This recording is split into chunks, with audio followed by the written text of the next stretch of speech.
I am Dr. Rajshekar Koppal, Assistant Professor, Department of Commerce, Government First Year College, Saudatti. Now I am going to discuss unit number 5, Human Resource Accounting, a subject relating to become second semester of Ramesh Channamma University, Belagavi.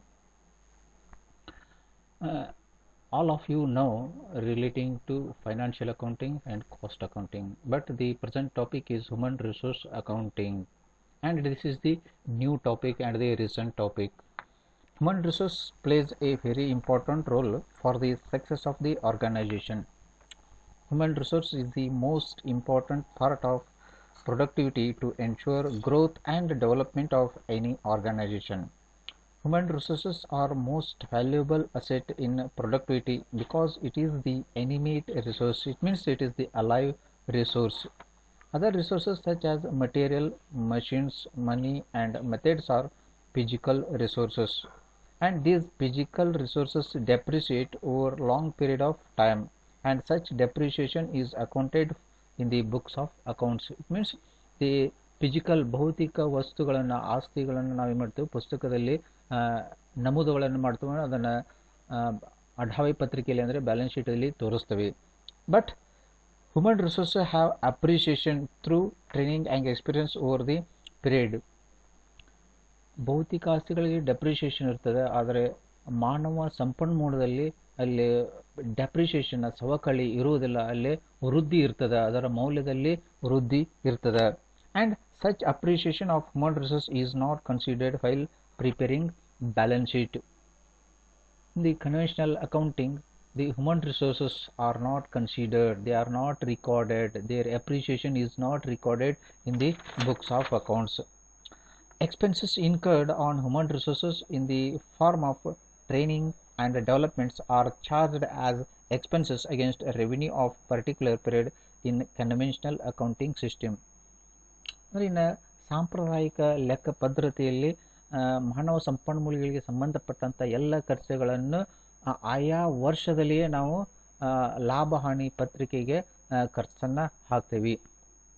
But really such expenses do not give immediate return, but return accrues to organisation over a long period as long as the employees stay with the organisation. ಆದರೆ ಸಾಮಾನ್ಯವಾಗಿ ಮಾನವ ಸಂಪನ್ಮೂಲ ಅಂದರೆ ಉದ್ಯೋಗಿಗಳ ಮೇಲೆ ಖರ್ಚು ಮಾಡಿದಂಥ ಪ್ರತಿಫಲ ಅದೇ ವರ್ಷ ದೊರೆಯುವುದಿಲ್ಲ, ಅದು ಮುಂದಿನ ಹಲವಾರು ವರ್ಷಗಳವರೆಗೆ ಎಂಪ್ಲಾಯಿಗಳು ಸಂಸ್ಥೆಯಲ್ಲಿ ಕಾರ್ಯನಿರ್ವಹಿಸುವವರೆಗೂ ಸಹ ಆ ಸಂಸ್ಥೆಗೆ ಅದರ ಪ್ರತಿಫಲ ದೊರೆಯುತ್ತದೆ. Therefore such expenses should be capitalised and shown in the balance sheet. ಆ ಕಾರಣಕ್ಕಾಗಿ ಅದನ್ನು ಕ್ಯಾಪಿಟಲೈಸ್ ಮಾಡಬೇಕು ಮತ್ತು ಪುಸ್ತಕದಲ್ಲಿ ನಮೂದು ಮಾಡಬೇಕು ಮತ್ತು ಬ್ಯಾಲೆನ್ಸ್ ಶೀಟಲ್ಲಿ ಅದನ್ನು ತೋರಿಸಬೇಕು. And the human resource are accounted and shown in the balance and it is called human resource accounting.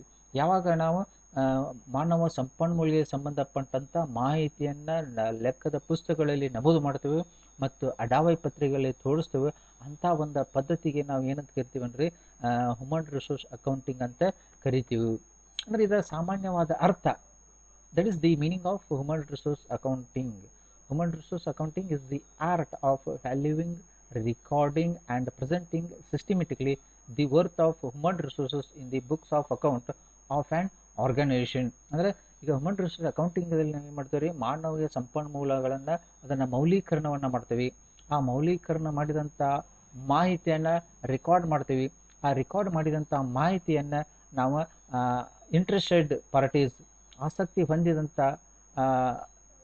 ವ್ಯಕ್ತಿಗಳಿಗೆ ನಾವು ಅದನ್ನು ಪ್ರೆಸೆಂಟೇಷನ್ ಮಾಡ್ತೇವೆ, ಒದಗಿಸ್ತೇವೆ ಎಲ್ರಿ ಸಂಸ್ಥೆಯ ಪುಸ್ತಕದಲ್ಲಿ. ಅಂದರೆ we will record the cost of human recording and value of human resources.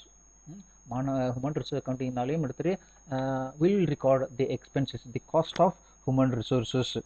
ಅಂದರೆ ಮಾನವ ಸಂಪನ್ಮೂಲಕ್ಕೆ ಮಾಡಿದಂಥ ಖರ್ಚುಗಳನ್ನೇ ನಾವು ಇಲ್ಲಿ ರೆಕಾರ್ಡ್ ಮಾಡ್ತೀವಿ. ಅಂದರೆ ಎಕ್ಸ್ಪೆನ್ಸಸ್ ಆನ್ ಹೈರಿಂಗ್ ಇರ್ಬೋದು, ಸೆಲೆಕ್ಷನ್ ಇರ್ಬೋದು, ಟ್ರೈನಿಂಗ್ ಇರ್ಬೋದು, ಡೆವಲಪ್ಮೆಂಟ್ ಇರ್ಬೋದು, ಆಮೇಲೆ ಕಂಪೆನ್ಷನ್ ಅದರ salary paid to the employees. ಈ ಎಲ್ಲ ಖರ್ಚುಗಳನ್ನು ನಾವಿಲ್ಲೇ ಕಂಡುಹಿಡಿತೀವಿ, ಅದನ್ನು ಅಸರ್ಟೈನ್ ಮಾಡ್ತೇವೆ. ಆ ನಂತರ will arrive the worth of the human resources to the organisation. ಅಂದರೆ ವ್ಯಾಲ್ಯೂ ಆಫ್ ಹ್ಯೂಮನ್ ರಿಸೋರ್ಸಸ್ ನಾವು ಕಂಡುಹಿಡಿತೀವಿ. And the value of human resources include it increase in the productivity, additional benefits available to the organization, additional revenues available to the organization. It means what is the worth of employees to the firm. That is, the human resource accounting will record and present information relating to human resource, that is the cost and worth of employees to the organization, that is called human resource accounting. ಅಂದರೆ ಇಲ್ಲಿ ಹಲವಾರು author's ಕೆಲವೊಂದು ವ್ಯಾಖ್ಯೆಗಳನ್ನು ಬರೆದಾರೆ. ಅದರಲ್ಲಿ ಏನಿಗೆ according to Eric Flamholtz ಇವ್ರು ಏನು ಮಾಡಿದ್ದಾರೆ, human resource accounting is the measurement of the cost and value of people for the organisation. ಆಗಲೇ ನಾನು ಹೇಳಿದಂತೆ ಇವರ ಪ್ರಕಾರ ಏನಿಗೆ cost measurement of cost of people ಅಂದರೆ ಮಾನವ ಸಂಪನ್ಮೂಲಗಳಿಗೆ ಮಾಡಿದಂಥ ಖರ್ಚುಗಳನ್ನು ಮೆಜರ್ಮೆಂಟ್ ಮಾಡೋದು. ಆಮೇಲೆ value of people for the organisation, ಮಾನವ ಸಂಪನ್ಮೂಲದ ವರ್ತ್ ಎಷ್ಟದ, ಅದರ ಮೌಲ್ಯ ಎಷ್ಟದ ಸಂಸ್ಥೆಗೆ ಅನ್ನೋದನ್ನು ಮೆಜರ್ಮೆಂಟ್ ಮಾಡೋದಕ್ಕೆ ನಾವೇನು ಕರಿತೀವಿ, ಹ್ಯೂಮನ್ ರಿಸೋರ್ಸ್ ಅಕೌಂಟಿಂಗ್ ಅಂತ ಕರಿತೀವಿ. ಅಂದರೆ ಇದರದ ಅವಶ್ಯಕತೆ ಏನದ, need for human resource accounting. ಈಗ ಎಲ್ಲೇ ನಾವೆಲ್ಲರೂ ಫೈನಾನ್ಷಿಯಲ್ ಅಕೌಂಟಿಂಗ್ ಅದ, ಕಾಸ್ಟ್ ಅಕೌಂಟಿಂಗ್ ಅದ, ಇದೊಂದು ಇರ್ತದೆ it is on additional accounting. In the conventional accounting, the human resources are not valued along with the material resources. ಅಂದರೆ ಭೌತಿಕ ಸಂಪನ್ಮೂಲಗಳನ್ನು ಅಲ್ಲಿ ಮೌಲ್ಯೀಕರಣ ಮಾಡ್ತದೆ ಮತ್ತು ಅಲ್ಲಿ ಏನು ಮಾಡ್ತದೆ ರೀ, ಬ್ಯಾಲೆನ್ಸ್ ಶೀಟಲ್ಲಿ ತೋರಿಸಲಾಗ್ತದೆ.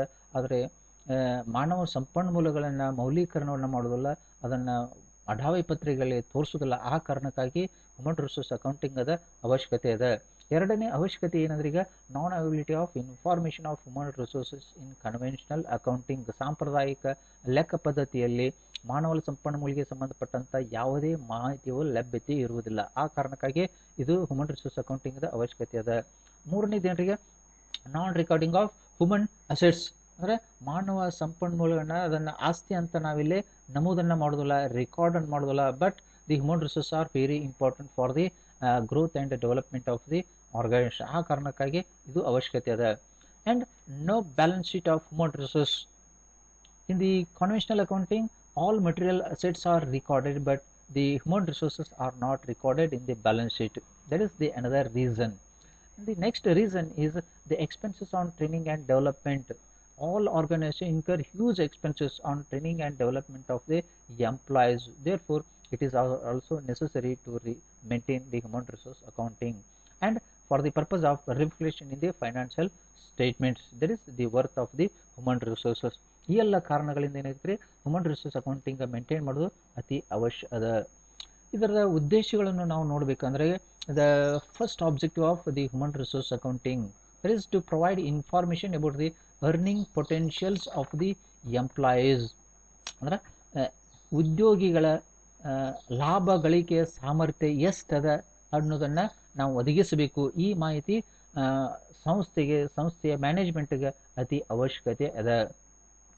ದಿ ಎರಡನೇ ಉದ್ದೇಶ to provide comparative information regulating cost and benefits associated with the investment in human assets.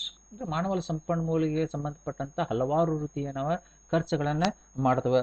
ಅದು ಹೈರಿಂಗ್ ಇರ್ಬೋದು, ಸೆಲೆಕ್ಷನ್ ಇರ್ಬೋದು, ಟ್ರೈನಿಂಗ್ ಇರ್ಬೋದು, ಡೆವಲಪ್ಮೆಂಟ್ ಇರ್ಬೋದು, ಕಂಪೆನ್ಷನ್, ಸ್ಯಾಲ್ರಿ, ಇವೆಲ್ಲ ಈಗ ಕಾಸ್ಟ್ ಆಗ್ತದೆ ಮಾನವ ಸಂಪನ್ಮೂಲಕ್ಕೆ ಸಂಬಂಧಪಟ್ಟಂಥ.